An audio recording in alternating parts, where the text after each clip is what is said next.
This morning, I'm going to be speaking to you about team members making the team work. A good team is made up of a good leader. And oftentimes, when a team is successful, the credit goes to they were a good leader. However, a good team is also made up of good team members. And the both must work together in order to accomplish much more than what could be accomplished with just one person. So team to me means together, everyone accomplishes much. Strong teams are not built overnight. This is key. Strong teams require a good leader and good followers. I need you just to ask the person next to you, are you a good follower? Okay. And have you been a good team member? Your answer, I hope, is going to be yes.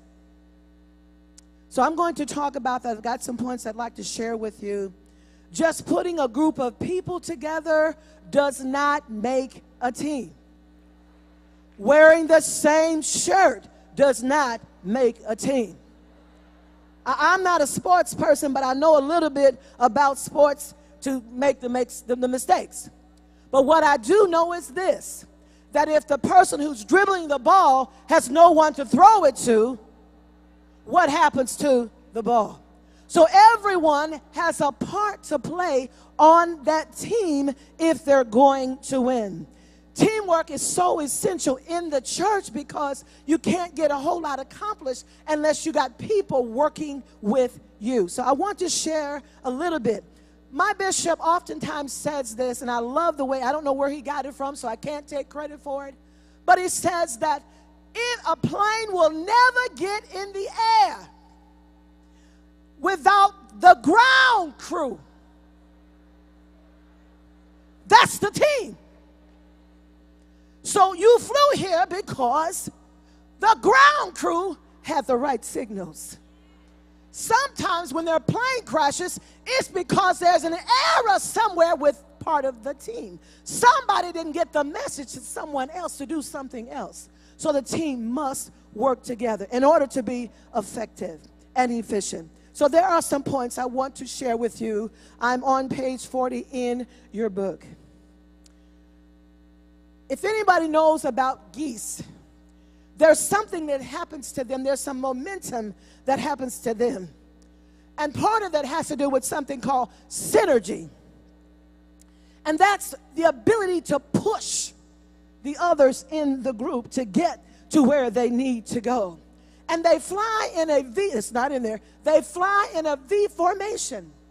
And what happens when one of the team members, one of the geese, either gets sick or drops out, they close in and they reform that V.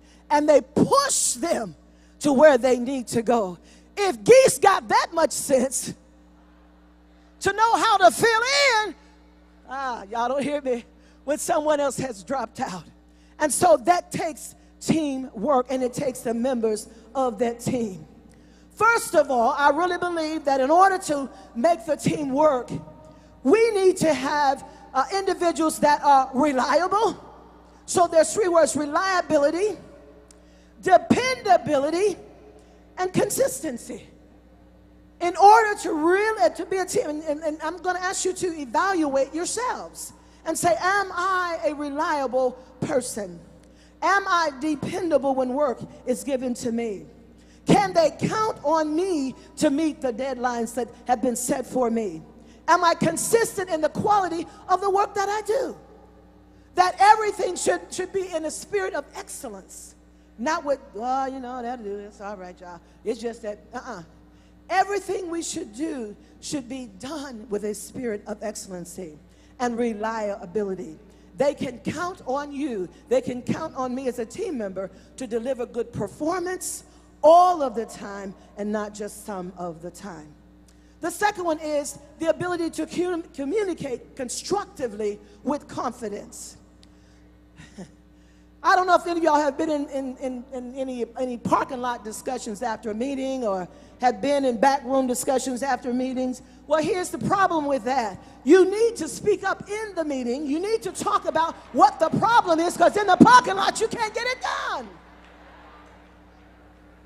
So as a team member, am I communicating my ideas? Am I also listening to others when they're speaking, listening to their opinions? Because we arrested I this morning, we sent I somewhere else. It's really not about I, it's about us. The third one is, do you listen to people? Stephen Covey had a saying that was to listen first before you speak. Seek to understand before you speak. What is that saying? It's saying that I need to hear what you're saying completely before I give an opinion. So you've got to be able to listen, because what's happening is if you aren't listening, you will get the wrong idea and won't be able to move forward. So we need to listen first and speak second, so that meaningful dialogue can occur. As a team member, we need to participate and do more than we're asked to do. One of our responsibilities really is to get the job done. Whatever it is to get the job done. And the great team players sometimes take on more responsibility. But that ain't my job. She just told me to go and get the water. Well, baby, there was a water right there. There was some more glasses, and there was something else. I just supposed to get right there. Well, you saw 5 people in the room. Why don't you bring 5 glasses of water? Do I have to? Yeah, tell you that.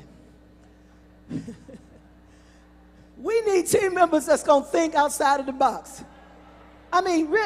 Just think outside of the box. Did you expect a ladder in here this morning? Did you expect construction materials in here this morning? Think outside of the box. We said our area we are fully loaded, women. We have everything on the inside of us to do what needs to be done. Why? Because we came pre-packed. Yes, we did. I'm almost done, y'all. I got to get done here. So because we've been pre-packed, we can think outside of the box. And the question we should ask out of our meeting is, what can I contribute? What can be contributed to help us achieve our goals? Are you flexible? Can you adapt? Last year we wore orange. This year we wearing green. That's a person who is having difficulty adapting to changing situations.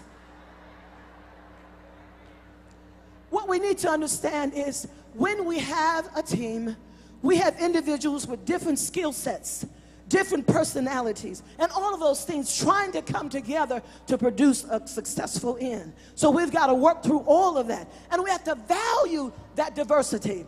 Value all of those wonderful skills that can help us get to where we need to go. So we've got to be able to be flexible with that. We can't just say we did it like that last year. And sometimes we need to change things. We get stuck in a spot, and then we try to move you. You don't want to go. Come on out the parking zone, okay? You put a token in the parking thing, and you done ran out. You done ran out your minutes on the token. Last one. Team members need to be committed. Committed.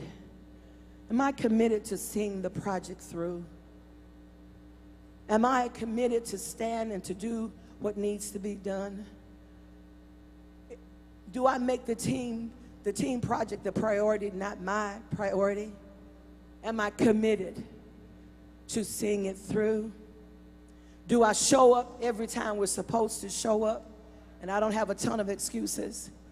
Can they put a project in my hands and it goes forward?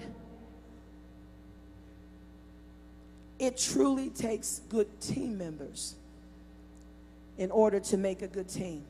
I don't care how wonderful I might be as a supervisor.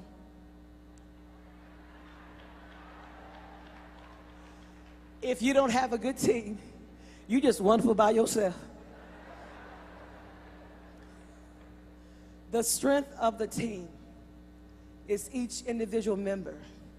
The strength of each member is the team. Teamwork, simply stated, is less me or less I and more of we. Again, there is no I in teamwork. These areas that I've covered, evaluate yourself in terms of a team member. Am I reliable? Can they depend on me to do what I'm supposed to do? And what were the other ones? Am I where I'm supposed to be when I'm supposed to be there? Do I listen? Do I communicate? Do I participate the way I'm supposed to? And am I flexible? And am I able to adapt quickly and easily? Thank you.